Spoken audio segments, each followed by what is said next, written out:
Well, hello, and welcome again to the 2012fad.com. I'll be your host for this evening, and my name is Charlie Bluehawk. Last night we talked about right and wrong, and I'll be 53 years old this month, and frankly, I've never met anyone who didn't know the difference between right and wrong. It had nothing to do with their religion or anything, their political affiliation, their nationality. Everyone knows the difference between right and wrong. I can see it in their eyes. I know that they know. I can see that they know. And it's the choice they make to do things that are right or to do things that are wrong. Our masters theoretically have no souls. And since they worship Satan, whether Satan exists or not, none of my business, our masters believe that Satan exists, that she's a physical person. Our masters are very religious people. They believe that Satan is God. You and I would call Satan Yahweh, is her ancient name, and the good God, theoretically, is, what is the good God's name? Amalek. So we have our masters who theoretically think right is wrong, good is evil, left is right, up is down, war is peace. So they may not have a choice. This may be, from their reality, this is what's correct. Their Mandarin class, their direct servants, are human, and they do have souls. The Bush family, the Cheney family, Ben Bernanke, Obama. These are human beings who have chosen wrong as a way of life. And in the end, they'll be left behind with the rest of us to die, but they're frankly too stupid to realize that.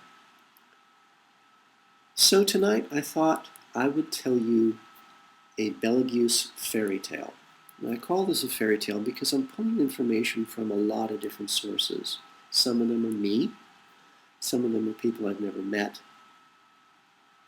But I have an uncomfortable feeling that what I'm about to tell you, this fairy tale, is, if not exactly accurate, is pretty darn close. I know I'm missing at least one key fact, maybe more, but the overall story, I think, is accurate. But because I cannot tell you, go here, put your hand on the box and say, yes, it's real, I have to qualify this as a fairy tale.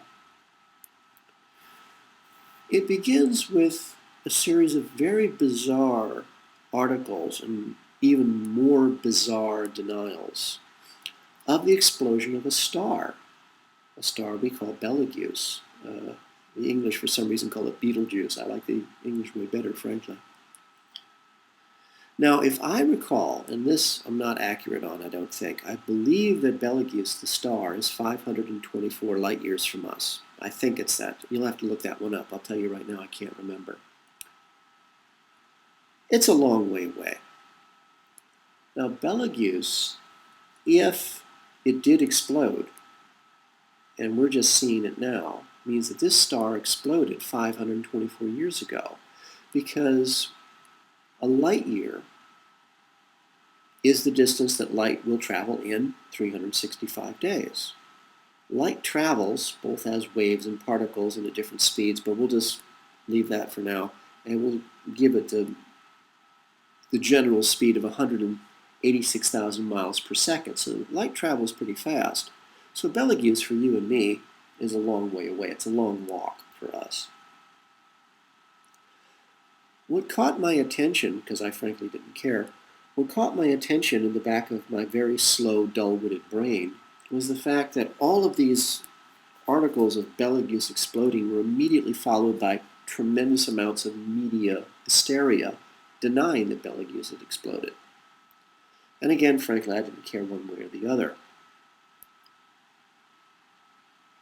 But lately I've been thinking, and in the very sort of plodding, pedantic, predictable way my simple brain works, I began to think this through, because Betelgeuse is mentioned very prominently in the works of a fellow by the name of H.P. Lovecraft. He's a horror novelist. Now, I know from personal experience there are certain things, well, quite a lot of things, you just can't tell people down at the grocery store, the drugstore, sitting around the coffee shop. There's certain things you just can't tell them, because suddenly, like me, you'll find yourself all alone. And so you know that these are not your nightmares. They're somebody else's. You want to get them out of you.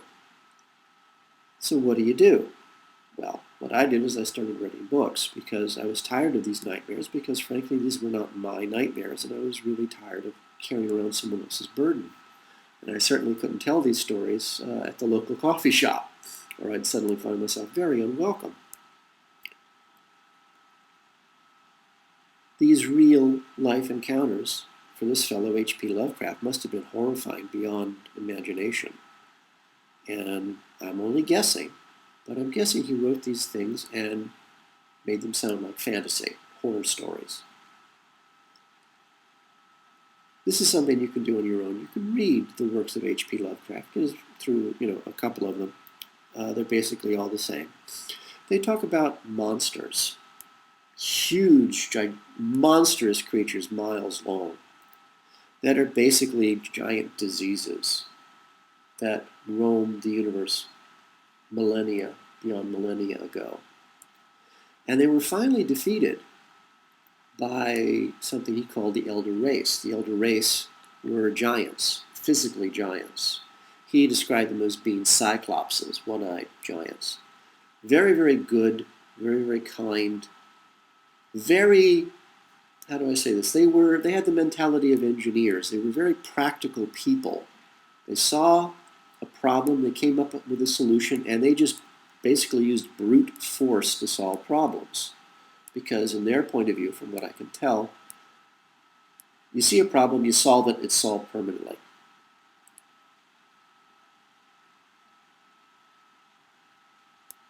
Now, the story from H.P. Lovecraft is that the ancient old ones, these monsters, these creatures, literally from hell, were trapped, finally, imprisoned by the Elder Race, by the giants, in a star called Betelgeuse. It was their prison. They couldn't be destroyed. They were eternal. It's like the devil. You can't destroy the devil. You have to lock her up somewhere. You can't destroy God. You have to push her out of the way or something. They exist forever. So what do you do with something that's pure, malevolent evil, a true disease that's the size of a city? You lock it up. We actually have stories of this from our own ancient times. I believe it was Greek mythology, history, where we had the Titans. And again, you can look this up. The Titans were monsters. They were gigantic, massive, mindless creatures who just destroyed. And they were finally imprisoned in Hades, I believe, by Zeus, who actually was one of their descendants. So we actually have, in our own racial memory, stories of monsters, huge, gigantic, mindless, blubbering creatures who were actually imprisoned for all time in a place called Hades. And then we have H.P. Lovecraft. Maybe he read the stories, who didn't? But I also noticed that whenever stories about giants, whether 100 feet tall or 14 foot tall, make it accidentally into Western media, again, there's that same media frenzy. Kill the story, kill the story, kill the story.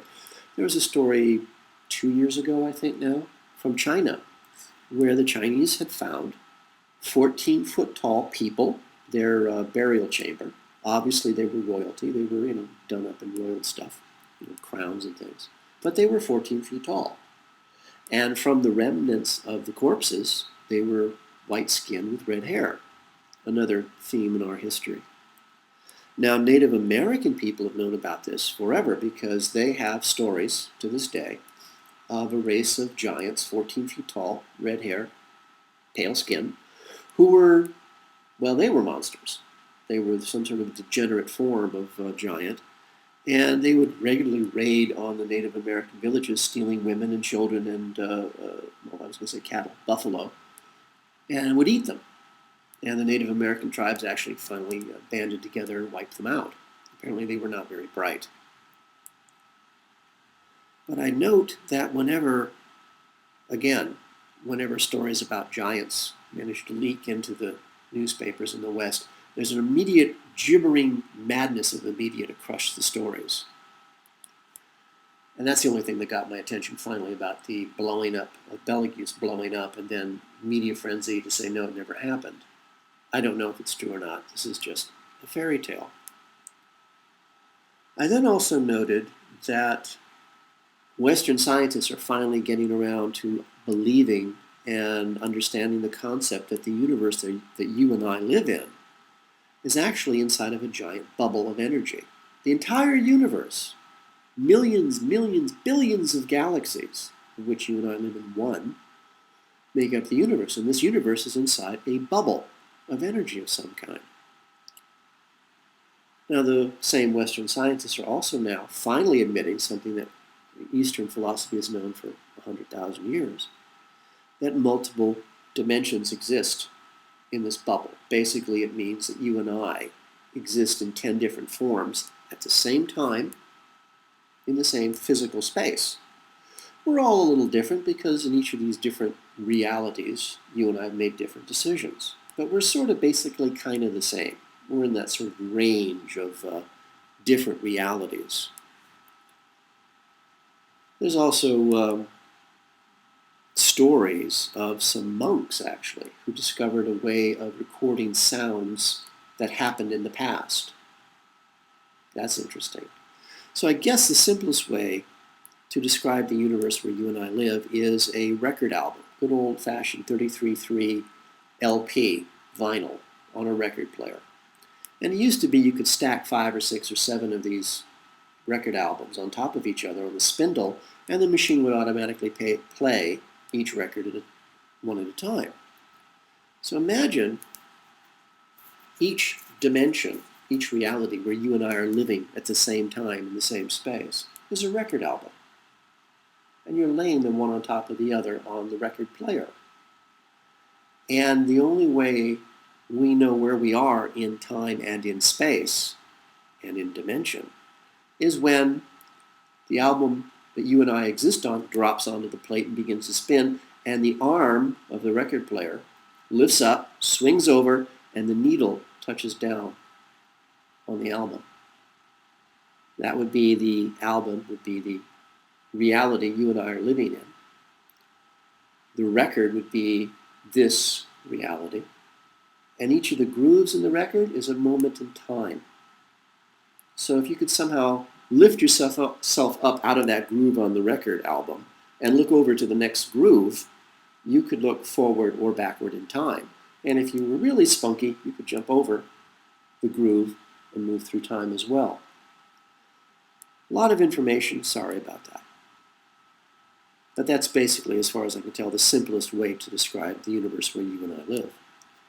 Now, Western scientists say that there are 10 dimensions existing. You and I are simultaneously existing at exactly the same time, in exactly the same space, in 10 different realities. Realities, to make it even more simple, is a different frequency. The atoms of my body are vibrating at 100 megahertz. So are yours. So is your cat. So is your cup of coffee. That way we can interact with these things around us. But just like the radio in your car, when you change the frequencies, you go from channel to channel looking for country western or pop or classic. As you change the frequency of the radio dial, it means that you're listening to different music because they're being broadcast at the same time in the same space, but at a different frequency. So today, you can listen to pop, tomorrow you can listen to rock. Why? Because you change the frequency from 100.1 on your FM radio dial to 100.2. That's how you and I can exist at the same time in exactly the same space as the other 9 of us, wherever they are. But of course, Western scientists are kind of limited by who pays their bills, where do they get their paychecks, so they have to follow the party line. So it's more likely that there are thousands, maybe millions of other dimensions that you and I are living in simultaneously. I have seen in my waking existence here, I've seen buildings appear and disappear. I've seen a circuit city appear overnight in the parking lot of a tire company in a place called Silver Lake, California, a suburb of Los Angeles. And I'm driving by and I'm going, whoa, wow. And yet I'm the only one who noticed. There were no news crews, there were no camera crews, there were no police cordoning off the scene. There weren't mobs of people just, their mouths hanging open in wonder. Nobody noticed. Same thing here in Europe. I'm walking down a street, all of a sudden, it's a cul-de-sac. Used to be, day before, it was a throughway to the main boulevard. Today it's a cul-de-sac. Obviously been there for years. Again, no news crews, no film crews, no crowds. I'm the only one who notices. So the only thing I can think of is either A, I'm crazy, which would be nice. B, I have an embolism in my brain. Lord, I wish it would pop and just get it over with. I don't drink, I don't do drugs, so those are left out. Or I'm just nuts. I'd go for nuts if I had a choice. But it doesn't seem to be the case. I seem to be functional. So my only explanation at that point is the frequency of the atoms of my body change from 100.1 to 100.2. And so I'm in a different version of our realities. And what I'm seeing, which is new to me, is normal everyday stuff to the people who've lived there all their lives. Now, in my sleep, I haven't dreamed in years. And when I do sleep, it's not very much. But I really haven't slept in years. I started doing meditation when I was trapped out in the desert years ago. And I discovered I could actually leave my body. That's kind of cool. And at one point, I actually floated up above the earth and was about to go, cruising. And I hit something. And I hit it so hard, I actually bounced back. My consciousness bounced back into my body. And my body just sort of sat up and go, whoa, what the heck was that? And I'd hit something. And as far as I could tell, it was a barrier, a shield. We were inside of a bubble ourselves. Years later, when I was studying Qigong with a very intelligent, very powerful man, he actually somehow managed to get me past that bubble. And all of a sudden, I was doing meditation with him, and my consciousness was just cruising through the galaxy. I was passing star systems like you would walk down the street and pass stores. I do that in my sleep now without any conscious interest in doing so. I'd rather dream about girls. But I go to places which I believe, again, this is where the fairy tale part comes in, where I believe I'm going and seeing and experiencing other realities. And in one of the other realities I seem to go to quite a lot is a planet, an Earth, just like ours, but it has no moon. And the ancient legends talk about the moon coming into orbit around the Earth and is as a spaceship is where our masters came from. They don't like spaceships. They like traveling in big natural satellites that convert.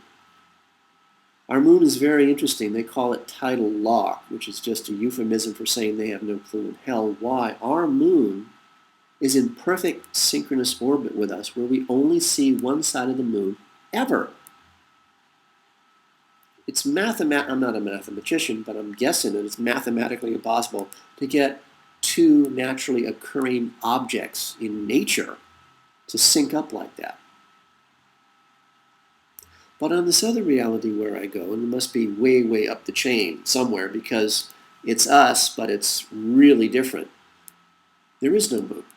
And because there's no moon, there's no tidal force. And because of that, and I don't know why, all of the seas, all of the oceans of this other world are only 300 feet deep. The water is sort of salty, but it's pretty clear and it's very clean. The whole world is clean. And in those cities, on this basically a chain of islands, all the continents seem to have been washed out, so we all live on quite a few islands. No war that I've ever seen, or, I'm not there that often, but it doesn't look to be. Pretty peaceful, and the cities are not very overpopulated. But the key thing that you notice about the cities instantly is they were built to accommodate giants. And when I say giants, I'm talking about people 100 feet tall. That you and I standing next to them would be about, the height of a Barbie doll. And then I remember H.P. Lovecraft and the elder race, the giants, who fought evil and locked it away in Betelgeuse.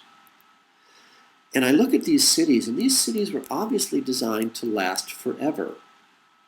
And they were obviously designed to coexist at least two species, ours, you and me, and the giants. These cities are built on, I don't even know a good word, gigantic scale, gargantuan scale. But they were also built, obviously, to accommodate us, the little people. And they're made of stone of some kind, 12 feet thick, monstrous, huge.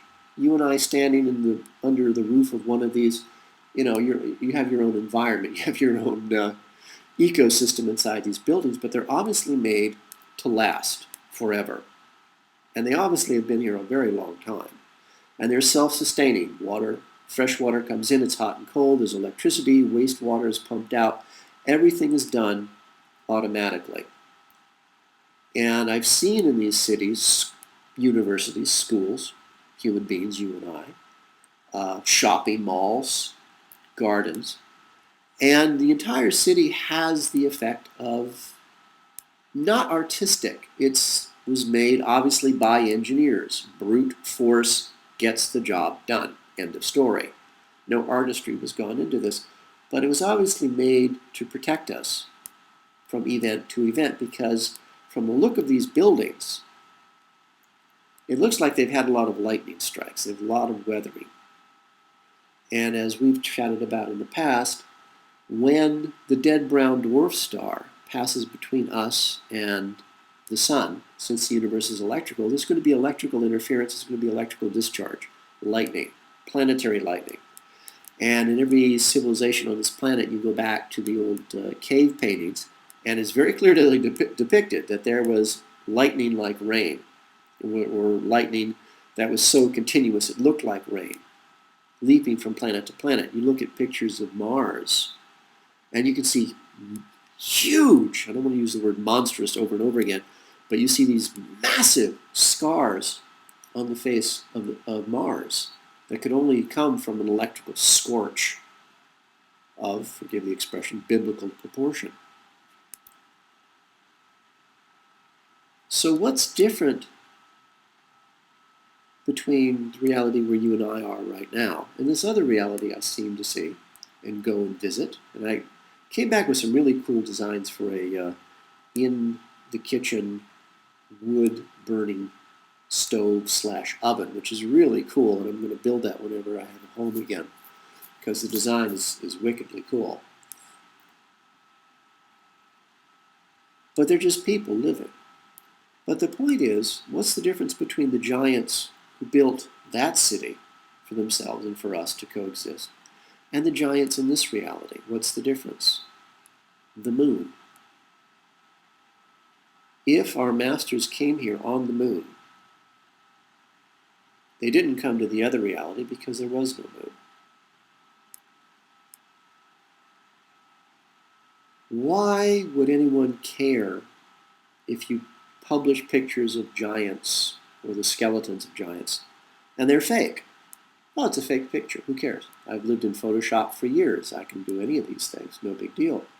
So the point is, why would you care? Why would you care that some people in India claimed repeatedly that they found the skeletons of 100-foot tall human beings?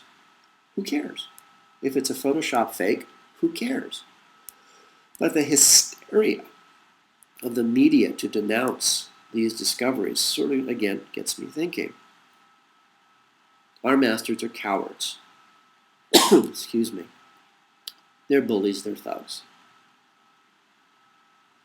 If the giants, the elder race in our world, where you and I are right now, at one time fought our masters and drove them into the earth to keep them away from us,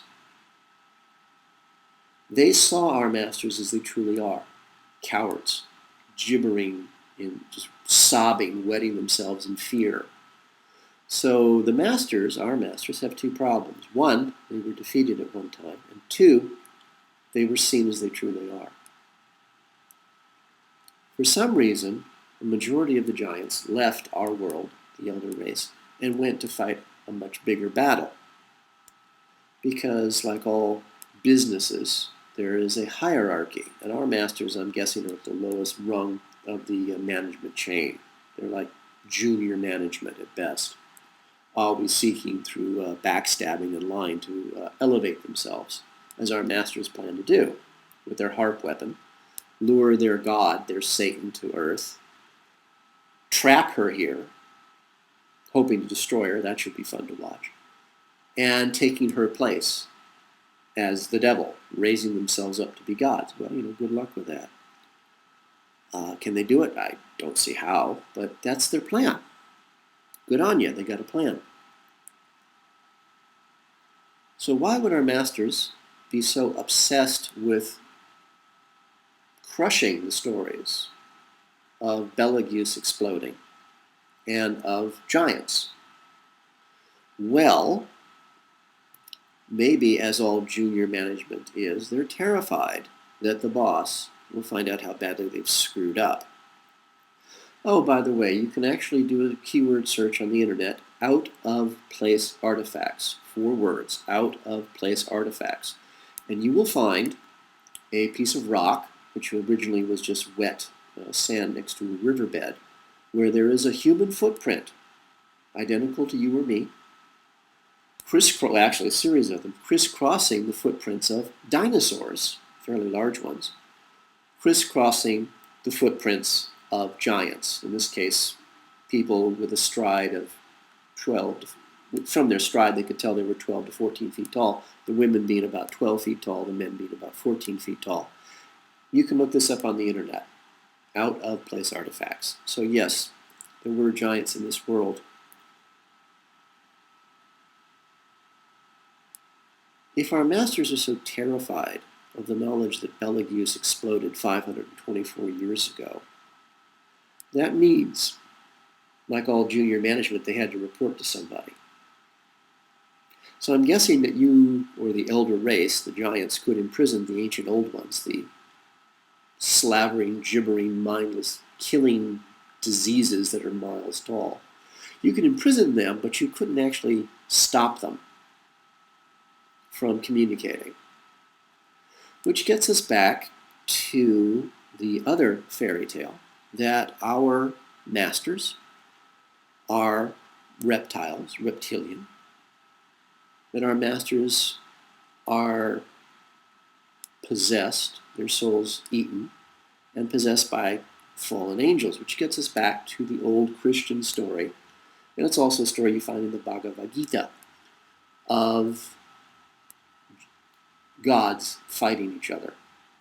And in the Christian story, Satan is thrown down into hell, probably out of the universe, and all of those who followed her went with her.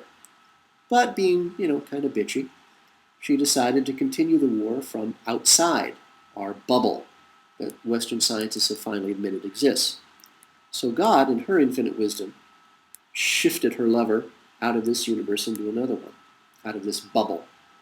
But being spiteful and mean, she's come back.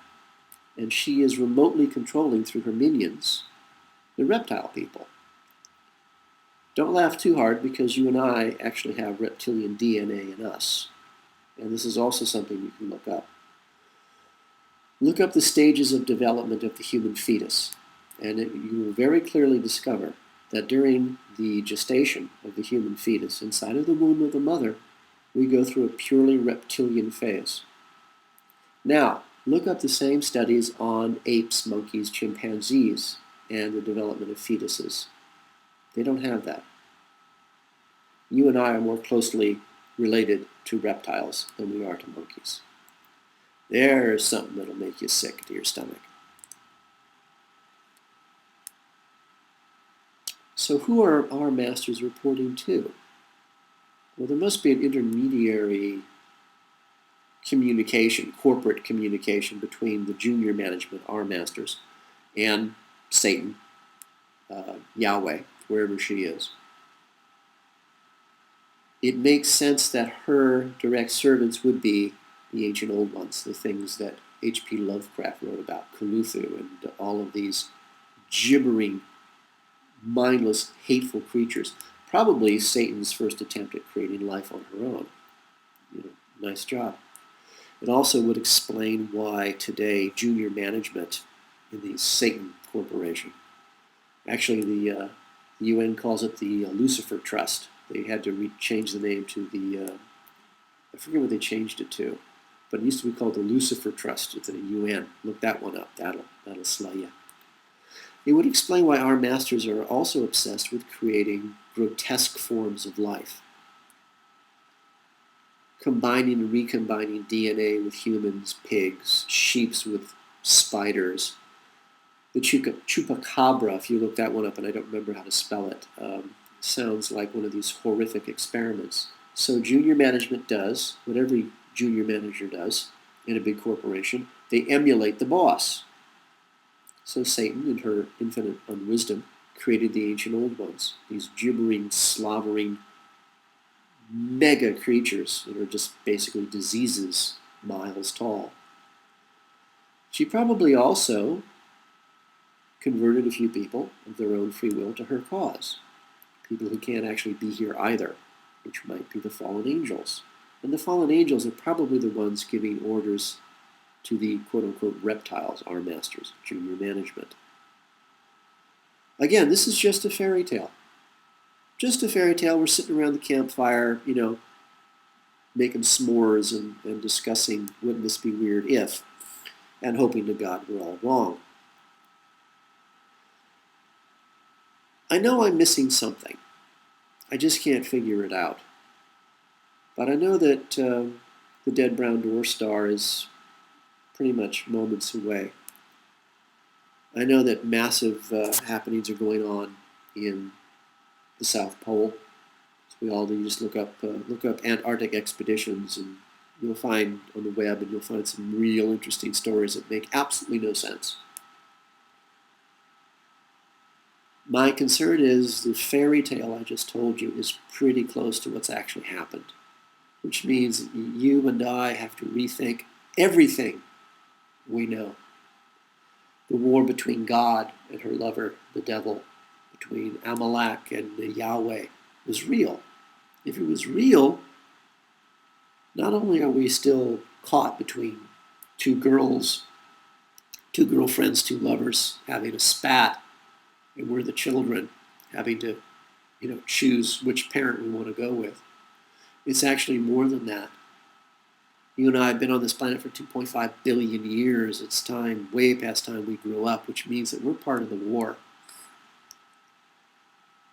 And it gets back to right and wrong. Which side are you going to choose? I think it's appropriate at this point. I'll give you an ancient Celtic blessing, a toast,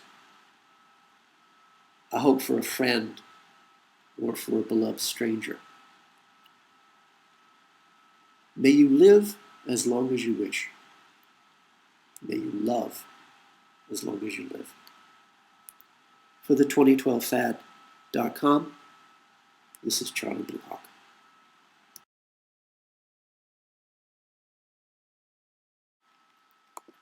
The 2012 Fad is brought to you by Coffee and Blood, Love Letters Between the Dead, a series of 5 erotica horror novels about a fallen angel fighting his way back to regain his own soul, and how the CIA war against the human race, their black magic, captures and traps him in the body of a mind-controlled slave designed to hunt down and to kill their god, their Satan.